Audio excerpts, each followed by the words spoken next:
અથશ્રી તુલસીપત્રમ ચેનલમાં હું અપર્ણા આપ સૌનું સ્વાગત કરું છું.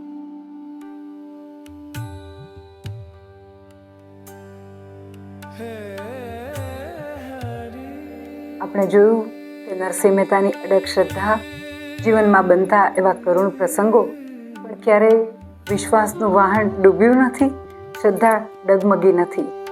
એનું એક જ કારણ, અત્યારની વર્તમાન પરિસ્થિતિમાં આપણા બધા પાસે સેલફોન અવેલેબલ છે, પણ નરસિંહ મહેતા ભગવાનનો સેલફોન હંમેશા કૃષ્ણનો ફોન નંબર પોતા પાસે રાખતા હતા અને કન્ટિન્યુ એવું કહી શકે કે પ્રભુના સાનિધ્યમાં અખંડ રહેતા હતા, રહી શકતા હતા. તમારે જોઈએ છે કૃષ્ણનો ફોન નંબર? પૂજ્ય શ્રી ભૂપેન્દ્રભાઈ પંડ્યા એમની ભાગવત કથા દરમિયાન ઘણી વખત ઉલ્લેખ કરતા કહે છે કે હંમેશા કૃષ્ણનો ફોન નંબર આપણે આપણી પાસે રાખવો. આપણી પાસે બીજા ઘણા નંબરો હોય છે, જો કૃષ્ણનો ફોન નંબર આપણી પાસે હોય તો કદાચ નરસિંહ મહેતા જેવી તો કસોટી પ્રભુ આપણી કદાચ ન કરે, પણ જીવનમાં બનતા સામાન્ય પ્રસંગોમાં પણ આપણે બહુ સહજતાથી પાર ઉતરી શકીએ. તમે જાણવા માગો છો કૃષ્ણનો ફોન નંબર? કૃષ્ણનો ફોન નંબર છે 12 365 18 176. કોડ નંબર છે. જો કૃષ્ણ લોકલ હોય તો 12 365 18 આ નંબર છે, અને એસટીડી કોડ લગાવવો હોય તો 576 આ એમનો એસટીડી કોડ છે.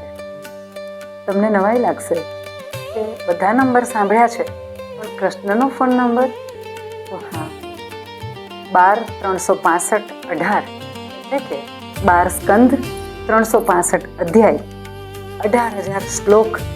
આ 12 365 18 અને 576 એટલે કે 5,76,000 શબ્દો, જેના માધ્યમથી શ્રીમદ ભાગવતના ગ્રંથની રચના શ્રી વ્યાસજીએ કરી છે.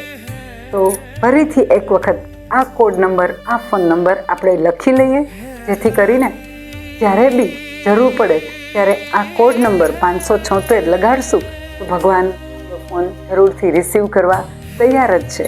તો 576 કોડ નંબર, 12 365 અને 18 આ કૃષ્ણનો ફોન નંબર છે, જે નરસિંહ મહેતા કાયમ એ જમાનામાં પોતાની પાસે રાખતા હતા.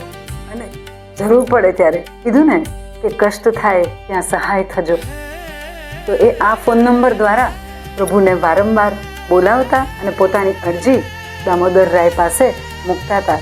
આવો આપણે પણ આપણી બધી જ અરજી પ્રભુ પાસે મૂકીએ. અપર્ણાબેન, તમે પૂછ્યું ને કે અડગ શ્રદ્ધાના પ્રસંગો, તો જે આપણે સમોવણની ને કુંવરબાઈના મામેરાની વાત કરી, હવે એ ઈશ્વરની સાથે એનું એટલું બધું તાદાત્મ્ય છે. ઈશ્વરની સાથે જે માગવું હોય, જરૂરી હોય કે એટલે આમ તો કષ્ટમાં સહાયરૂપ થવાની વાત, એવું કહી શકીએ કે ફેમિલી મેમ્બર જેવું ટ્રીટ કરતા. હા, એમ આપણે અત્યારે કેમ બે વાત કરીએ છીએ, બરાબર છે, બે મિત્રો કેમ વાત કરતા હોય, એવી જ રીતે નરસિંહ મહેતા ભગવાનની સાથે વાત કરે છે. અને એનું એક એવું પદ છે કે જેમાં એ લખે છે, એના શબ્દો સાંભળજો.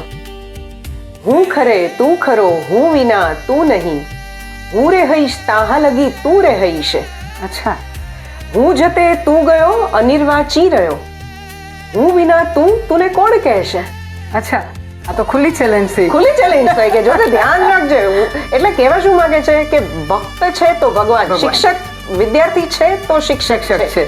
વિદ્યાર્થી નથી, પરીક્ષાઓ ચાલુ થઈ ગઈ, વેકેશન આવી ગયું, તો શિક્ષકો શું કરવાના છે? બરાબર છે. એટલે વિદ્યાર્થી છે તો શિક્ષક છે, ભક્ત છે તો ભગવાન છે.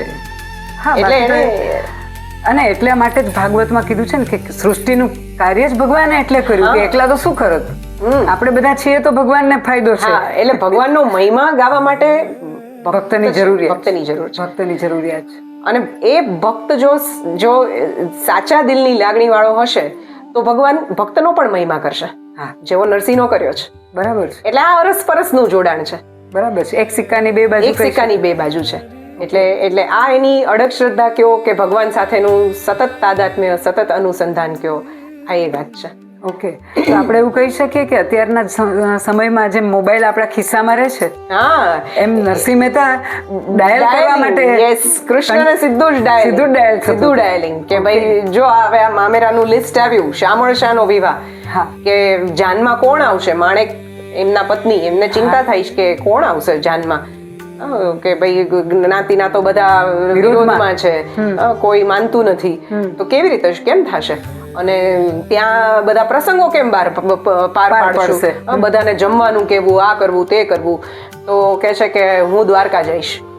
તો માણેક બહુ સમજતા નથી કે હવે દ્વારકા તો ક્યાં પડ્યું, અત્યારે દ્વારકા જાશો કે કાલ તો આપણે પ્રસંગ ઉકેલવો છે, એટલે કે તું જો કે હું દ્વારકા જઈશ. અચ્છા, એટલે કેવી રીતે હકીકતમાં પગે ચાલીને કે એ સમયે ગાડામાં બેસીને જવાની વાત નથી, યાત્રા નથી, એ તો એના ઘરમાં જે મંદિર છે, દામોદરજીની મૂર્તિ છે, એની સામે બેસી ગયા, ઉપાડી કરતાલ ને માંડ્યું ભજન, આ એનું દ્વારકા. ઘરની અંદર જ બધા તીર્થ છે એમ સમજવાનું છે, ક્યાંય કશે જવાની જરૂર નથી. એટલે કદાચ કહેતા હશે કે અઠે દ્વારકા. હા, ઓકે, એટલે અને પછી શામળનો વિવાહ પણ શ્રીહરિ પાર પાડે છે. અને જે પકવાન બનાવવા છે કે પહેરામણી કરવી છે કે જાનમાં કોઈને લઈ જવા છે, બધું જ હું ખરે તું ખરો, હું વિના તું નહીં, હું રે હઈશ તાહ લગી તું રે હઈશ, હું જતે તું ગયો અનિર્વાચી રહ્યો, હું વિના તું ને કોણે કહેશે. પછી તો ભગવાન આવવાના જ છે કામ પાર પાડવા. 100% આ અડગ શ્રદ્ધાની વાત છે. ઓકે, તો ફરી મળીશું આવા જ નવા વિષય વિડીયો સાથે. અત્યારે રજા આપો. આપણું અને આપણા પરિવારનું જતન કરવાનું ભૂલતા નહીં. મારી ચેનલને લાઈક કરજો, શેર કરજો, સબસ્ક્રાઈબ કરજો.